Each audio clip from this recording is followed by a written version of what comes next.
Snoop Dogg built a name in the rap game by staying cool under pressure. But now he's standing at the center of a storm that's worth more than just pride. It's worth $100 million. And it's all tied to the legacy of one of the most legendary and controversial labels in hip-hop history, Death Row Records. The same label that launched his career, made him a household name, and once almost broke him apart. Now, he's not just connected to Death Row, he owns it.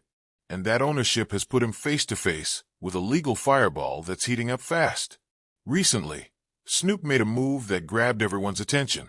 He filed a legal request to dismiss a $100 million lawsuit aimed at him and the label. $100 million. Not 10, not 20, $100 million. That's the kind of money that can shake an empire. But Snoop's not backing down. In fact, he's doing the opposite. He's standing tall, straight up telling the court, this case has no legs. But how did it get to this point? To understand what's really going on, you have to rewind a little. When Snoop Dogg announced that he acquired the Death Row brand in 2022, it was more than just a business deal. It was a full-circle moment.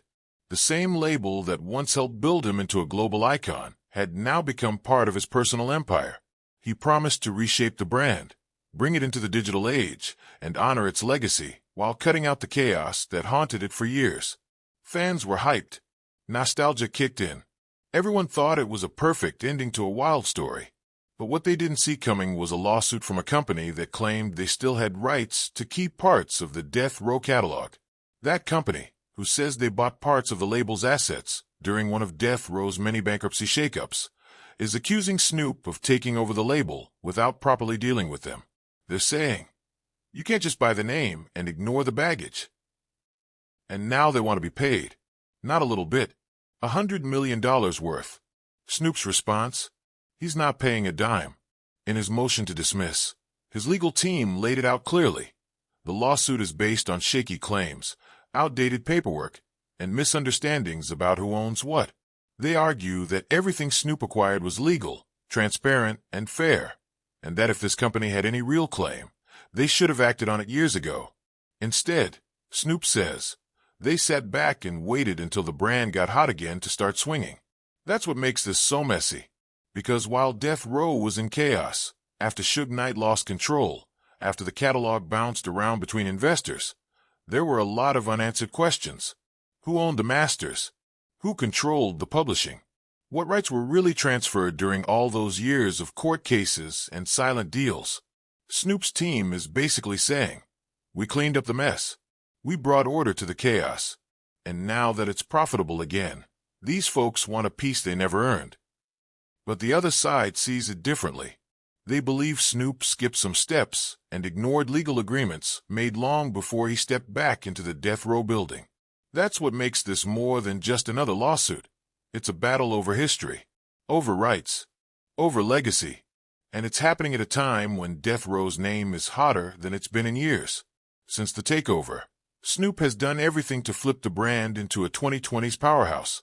He released NFTs, dropped merch, put classic albums back on streaming, and teased all new music from some of the label's most legendary voices. He's doing what people said was impossible, reviving a name that was once feared more than respected. But legal trouble like this can stop that momentum in its tracks. If the lawsuit moves forward, it could freeze assets, delay new projects, and drag Snoop into a courtroom for months, maybe years. That's why his team is pushing so hard to get it dismissed now. They want the green light to move forward, free and clear. Still, lawsuits as big don't disappear easily. The other side is digging in, saying they have paperwork, receipts, and history on their side. And even though Snoop is one of the most beloved figures in hip-hop, the courts don't care about fame. They care about facts.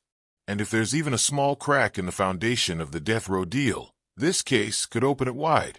But here's the thing about Snoop. He's not new to any of this. He's been in the courtroom before. He's been the target of lawsuits, media attacks, and smear campaigns. And every time, he's managed to walk away with his image intact and his business growing. This is the same guy who went from Long Beach to the world stage, survived the Death Row drama in the 90s, and turned into a family-friendly global icon without losing an ounce of street cred. So when he says he's not worried, people believe him. That confidence is backed by more than just lawyers. Snoop has a vision for death row that goes far beyond the old days. He's not trying to relive the past. He's trying to rewrite the future. And he's got plans. Big ones. Expanding into film, building a digital platform, bringing new artists into the fold, and even creating a space where veterans and new talent can collaborate under the same banner. That's not just business. That's legacy building, which is why this lawsuit hurts more than just his wallet. It touches something personal. It's like someone trying to rewrite his story just when he finally took control of the pen. And Snoop's not about to let that happen. No matter how this turns out, one thing's for sure. The death row name is once again at the center of the culture. And this time, it's not because of street drama or tabloid chaos. It's because the man who helped make it iconic is fighting to protect it. Not with threats, not with violence, but with contracts, lawyers, and a sharp business mind that's been underestimated for too long. Snoop Dogg is proving that you can come from the bottom, make it to the top, lose it all, and still come back as the boss.